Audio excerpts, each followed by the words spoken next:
Hey, Pastor Steve Waldron. I was going to go over this article that I just ran across. Now, it's actually from last year. It's on Medium magazine. It's a website. I don't know if it's conservative, liberal, or something where it's just like a news conglomeration site, like opinion pieces. I really don't know that much about Medium. But this article was fascinating to me because as a pastor, I deal with social media all the time. I deal with parents that are having issues with their children. I deal with married couples that are struggling. I deal with single people that are struggling with the internet. So the internet has really changed the game. So let me just read just a little bit about this article. It's a 24-minute read, so I'm not going to read the whole article, but it'll let you see just a little bit of what's going on. Okay, so it starts off, this is how the article begins. We called the police because she wrecked her room and hit her mom. All because we took her phone, Kelly's father explained. He said that when the police arrived that evening, Kelly was distraught and told an officer that she wanted to kill herself. So an ambulance was called, and the 15-year-old was strapped to a gurney, taken to a psychiatric hospital, and monitored for safety before being released. Days after being hospitalized, Kelly was brought to my office. This is written by a child psychologist. By her parents who wanted to get help for their troubled girl. And so this is just fascinating. And the thing is I have seen this in action. And maybe some of you parents or brothers, sisters, or coworkers, you've seen this in action too. I mean, we have seen, like when the phone gets taken from an 8, 9, 10-year-old, it's like they're demon possessed. Like they're, I mean, it's just like their voice changes. It's like Linda Blair. It's like, what in the world? So let's just listen to this. Okay, Kelly's parents spoke first. They said that their daughter's hospitalization was the culmination of a year-long downward spiral spurred by her phone obsession. And of course, we do know that's a neurological disorder now. Okay, and Kelly had been refusing to spend time with her family or focus on school. Instead, she favored living her life on social media. As a previously happy girl and strong student, Kelly had grown angry, sullen, and was now bringing home report cards with sinking grades. Kelly's parents had tried many times in prior months to set limits on their daughter's phone use, but she had become increasingly defiant and deceitful, even sneaking on her phone at all hours of the night. And I'm just going to tell you, well, it's a long story, but I mean, we had a confrontation within the last several days at our church between a teenager and their guardian. It's just amazing. I mean, like a fight over a phone. When Kelly's latest report card revealed a number of failing grades, her parents felt compelled to act. They told Kelly early in the afternoon on the day the police were called that she would need to turn in her phone by 9. But when the time came, Kelly refused, and a pushing match ensued between her and her parents, concluding in the violent tantrum led the girl to be hospitalized. So the psychiatrist, this is a fascinating part to me. I asked Kelly, who was sitting in a corner, to help me understand her perspective on that evening. She didn't respond and instead glared at her parents. But then, surprising everyone in the room, she cried, "They took my blanking phone." Attempting to engage Kelly in conversation, I asked her what she liked about her phone and social media. "They make me happy," she replied. The undoing of families. As Kelly and her family continued their appointments with me in the coming months, 2 concerns dominated our meetings. The first, that with Kelly's unhealthy attachment to her phone continued, causing almost constant tension at home. The second concern emerged during my meetings with Kelly's parents alone. Even though they were loving and involved parents, Kelly's mom couldn't help feeling that they had failed their daughter. My practice as a child and adolescent psychologist is filled with families like Kelly's. And so we're living in a day and age, it has been the most dramatic, revolutionary shift in human history, exceeding the pencil, exceeding the printing press. You know, George Gilder, when he predicted cell phones almost to the day back in the 90s when they'd come out. I mean, it has been a revolution with some good, but with some bad in it too.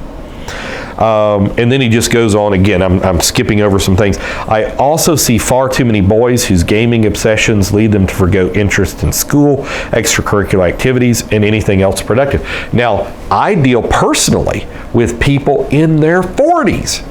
in their 40s. They're married with children that spend hour after hour after hour. That's how they decompress when they get home from work, but it really hurts their families. I'm not talking about 30 minutes. I'm not talking about 45 minutes. See, there's healthy, the term recreation. There's a difference between addiction, obsession, and recreation. And the Bible says, all things are lawful unto me, but I will not come under the power of any. So addiction is wrong. Okay. Some of these boys, as they reach their later teens, use their large bodies to terrorize parents who attempt to set gaming limits. And then it goes on to talk about the common thread of the guilt of the parents. Okay, so this is a key paragraph. What none of these parents understand is that their children's and teens' destructive obsession, stay with me please, because it's very important, with technology is the predictable consequence of a virtually unrecognized merger between the tech industry and psychology. This is not the unintended consequences of electronic media, which I've done a video on that. This alliance pairs the consumer tech industry's immense wealth with the most sophisticated psychological research, making it possible to develop social media, video games, and phones with drug-like power to seduce young users. And it is drug-like. I mean, dopamine. It's a drug. Okay. What these parents and most of the world have yet to grasp is that psychology, a discipline that we associate with healing, is now being used as a weapon against children. Machines designed to change humans. Now, I want to say it's going to bring up a person by the name of Dr. BJ Fogg, and it paints him in a bad light. Now, he's got an article where he refutes this, and he does not seem like a bad guy to me. I really think he was just doing what he does. He was just a research scientist and didn't realize that all these things would happen, negative consequences. So, nestled in an unremarkable building on the Stanford University campus in Palo Alto is the Stanford Persuasive Technology Lab. Whoa, think of that name. Persuasive Technology Lab, founded in 1998. The lab's creator, Dr. BJ Fogg, and again, don't look at him in a negative light. I would suggest you look at his TED Talks, read his articles, but it's bringing it, and he may have painted him in a little bad light. But we want to see the overarching thing that psychology is being used in this person's term to weaponize social media. And it's just a fact.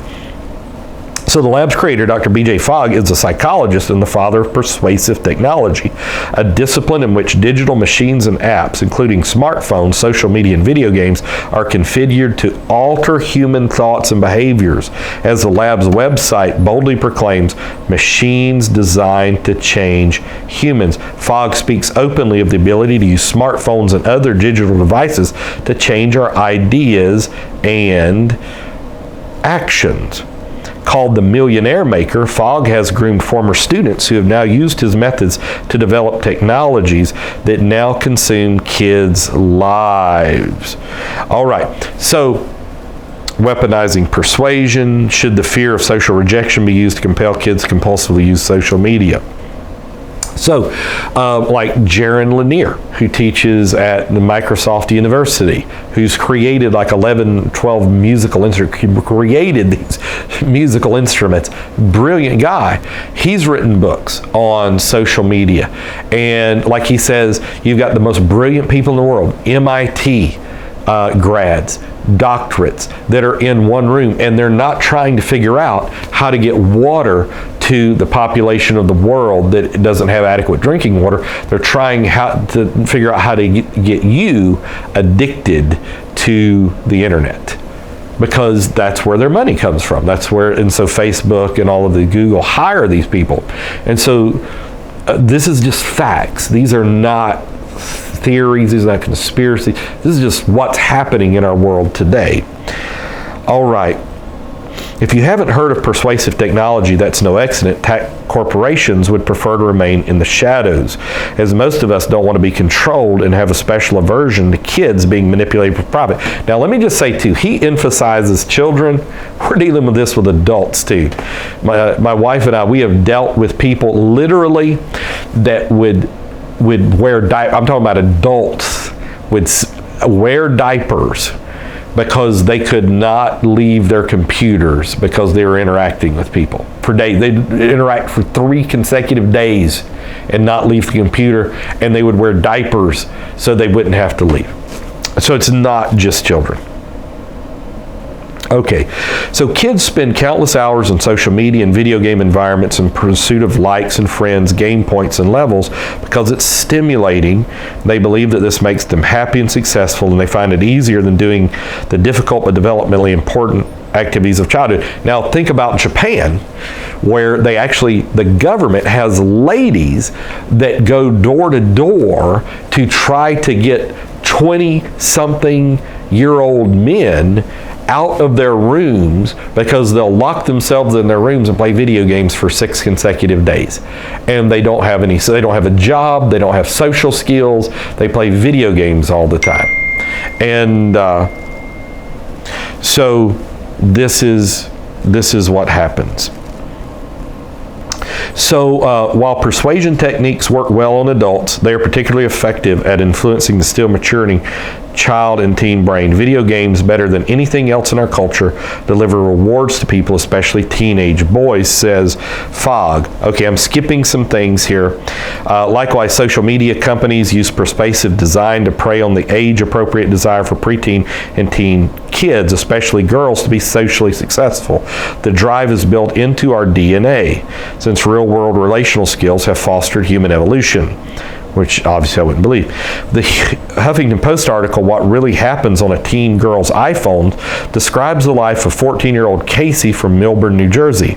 With 580 friends on Instagram and 1,110 on Facebook, she's preoccupied with the number of likes her Facebook profile picture receives compared with her peers. You can tell this was in 2018 because 15-year-olds don't use Facebook anymore. It's Instagram, Snapchat, and something else that I don't even know. As she says, if you don't get 100 likes, you make other people share it so you get 100. Or else you just get upset. Everyone wants to get the most likes. It's like a popularity contest. Article author Bianca Bosker says that there are costs to Casey's phone. Noting that the girl's phone, be it Facebook, Instagram, or iMessage, is constantly pulling her away from her homework, sleep, or conversations with her family. Casey said she wishes she would put her phone down, but she can't. So adults do this? Okay. I'll wake up in the morning and go on Facebook just because, she said. It's not like I want to or I don't. I just go on it. I'm like forced to. I don't know why. I need to. Facebook takes up my whole life. Important questions are simply not asked. BJ Fogg may not be a household name, but Fortune magazine calls him a new guru you should know. Okay, so according to BJ Fogg, the Fogg behavior model is a well-tested method to change behavior in a simplified form.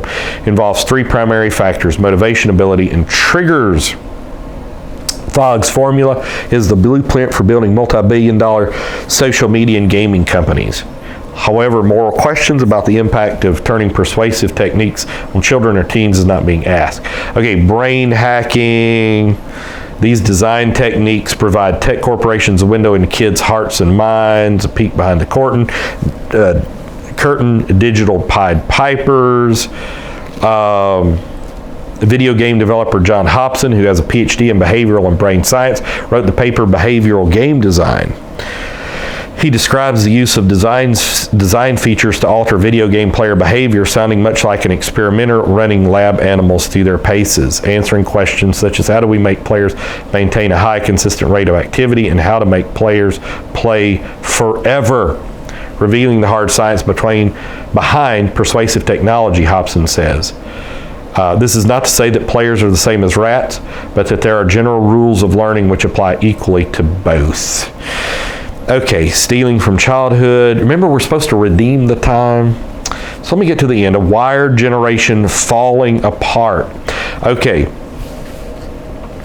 The typical age when kids get their first smartphone has fallen to 10 years old. It's no surprise to see serious psychiatric problems, once the domain of teens, now enveloping young kids. Self-inflicted injuries such as cutting that are serious enough to require treatment in an emergency room have increased dramatically in 10 to 14-year-old girls, up 19% since 2009. Just amazing. So the awakening, parents simply can't protect their children or teens from something that's concealed and unknown to them. Going lower, the silence of a profession, a conscience in an age of machines. And this was written by Richard Freed, and a child and adolescent psychologist and the author of Wired Child, Reclaiming Childhood in a Digital Age. I'll show you his picture in that. So these are things we're dealing with. And of course, the gospel is the greatest thing in the world. Acts 2:38, awesome. But this is things that even Acts 2:38 children, young people, adults are dealing with. We need to be aware of them. My people are destroyed for lack of knowledge. My people are destroyed because they don't have knowledge, taken into captivity. So we need to understand what's going on. And this can be used for good. People can come to God, but we're not ignorant of Satan's devices as well, that he can use it for bad. And so God bless. We'll talk with you later in Jesus' name.